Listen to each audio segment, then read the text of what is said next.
नमस्कार साथियों, स्वागत है आपका आपके अपने YouTube चैनल कृषि फॉरएवर में। 72,000 संविदा कर्मचारियों को नियमितीकरण के लिए अब परीक्षा देनी होगी। इससे पहले 4 लाख अनियमित कर्मचारी, संविदा कर्मचारी बिना परीक्षा दिए ही उनको नियमित कर दिया गया था, लेकिन अब जो कर्मचारी नियमित होंगे उनको परीक्षा देनी होगी।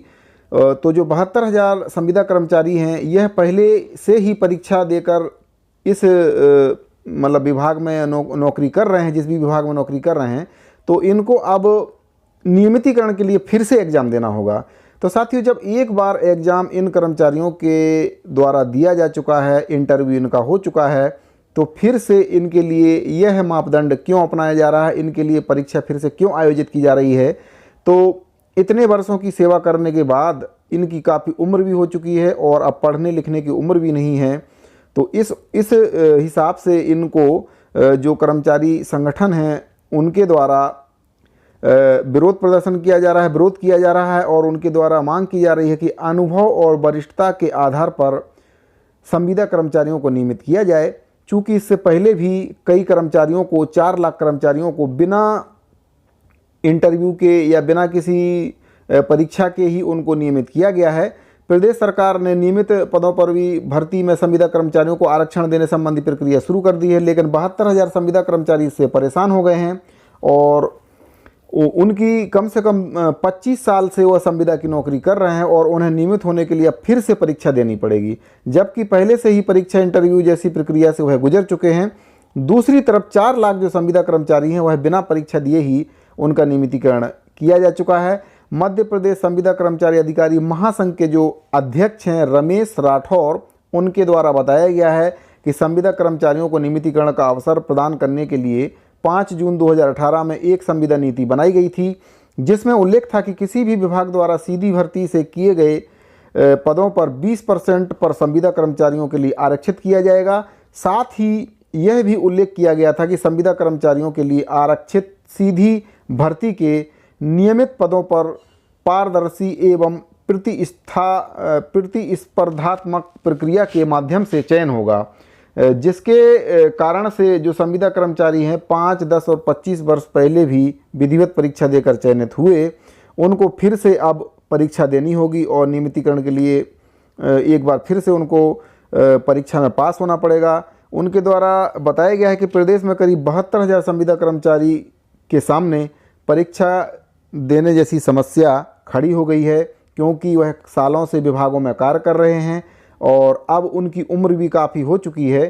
तो अब फिर से यह मापदंड क्यों अपनाया जा रहा है, इसके संबंध में कर्मचारियों के द्वारा विरोध भी किया जा रहा है, जबकि 4 लाख कर्मचारियों को बिना परीक्षा दिए ही उनको नियमित कर दिया गया था। इससे पहले इसमें बताया गया है किन कर्मचारियों को नियमित किया गया था। इसमें पंचायत कर्मी का आदेश भी है, भोपाल का 4 सितंबर 2008 का संलग्न है, जिसमें पंचायत कर्मी की नियुक्ति संविदा आधार पर की गई थी और उन कर्मचारियों की भर्ती में कोई विधिवत पैमाना या लिखित परीक्षा आदि नहीं ली गई थी।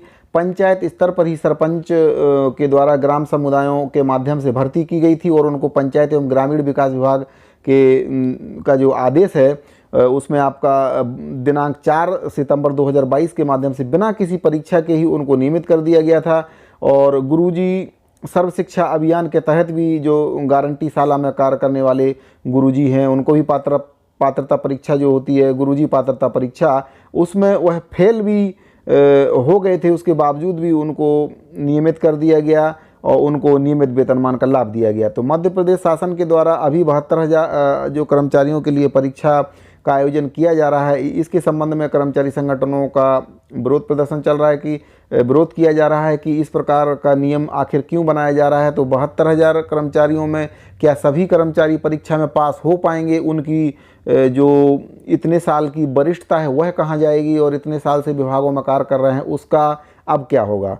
तो इसके साथ ही है, उन्होंने यह भी बताया कि मध्य प्रदेश शासन में जो स्कूल शिक्षा विभाग का एक आदेश है आपका, उसमें भी दिनांक 10/2/2014 के तहत राज्य शिक्षा केंद्र में जो राजीव गांधी शिक्षा मिशन की जो शिक्षा गारंटी योजना में कार्यरत गुरुजी जो है, उनकी भी नियुक्ति ग्राम समुदाय सरपंचों के माध्यम से की गई थी, जो कि व्यापम के द्वारा जो परीक्षा ली गई थी, विभागीय परीक्षा, उसमें भी वह अनुत्तीर्ण हो गए थे। उसके बावजूद भी उनको नियमितीकरण कर दिया गया है और आज वह नियमित पद पर कार्यरत हैं।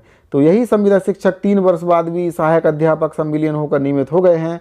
तो इसमें अभी बहुत बड़ा पेंच फंस गया है। अब 72,000 कर्मचारियों को रेगुलर होने के लिए फिर से परीक्षा देनी पड़ेगी। इसका कर्मचारी विरोध कर रहे हैं और उनके सामने यह बहुत बड़ा समस्या खड़ा हो गया है। कर्मचारी उम्मीद में थे, आस था कि चलो सरकार उनको नियमित करेगी, लेकिन अब यह पैमाना जो सरकार ने कर्मचारियों के सामने अभी रखा है, यह काफ़ी बड़ी समस्या उनके लिए हो गई है और इसका कर्मचारियों ने विरोध चालू कर दिया है। तो विभिन्न विभागों में अभी जो संविदा कर्मचारी कार्यरत हैं वह आपका राज्य शिक्षा केंद्र में आपके लगभग 2,918 कर्मचारी हैं शिक्षा विभाग में। वहीं आपका पंचायत एवं ग्रामीण विकास विभाग में आपका 7,155, मध्य प्रदेश बिजली विभाग में 4,416, राष्ट्रीय स्वास्थ्य मिशन में आपके 18,006 कर्मचारी, आयुष विभाग में 400, इसी प्रकार से स्वास्थ्य विभाग के अधीन जो पैरामेडिकल स्टाफ है 411 और लोक सेवा प्रबंधन सुशासन में 410, इसी कई प्रकार के विभागों में कर्मचारी कार्यरत हैं। तो इन कर्मचारियों को नियमितीकरण की उम्मीद थी कि शासन इनको नियमित करेगा, लेकिन अभी जो शासन ने इनको बहुत तगड़ा झटका दे दिया है। अब अगर किसी को नियमितीकरण मिलेगा तो वह उसके लिए उनको एग्ज़ाम देना पड़ेगा, परीक्षा देनी पड़ेगी और परीक्षा में अगर पास होंगे तभी उनका नियमितीकरण हो पाएगा। ऐसे में बहुत सारे कर्मचारियों का छंटनी भी हो जाएगा। तो जैसा कि सभी कर्मचारी 25 साल तक की सेवा विभागों में दे चुके हैं, काफ़ी उम्र हो चुकी है, उन्होंने आधे से ज़्यादा उम्र अपनी विभागों में सेवा देते देते गुजार दी है।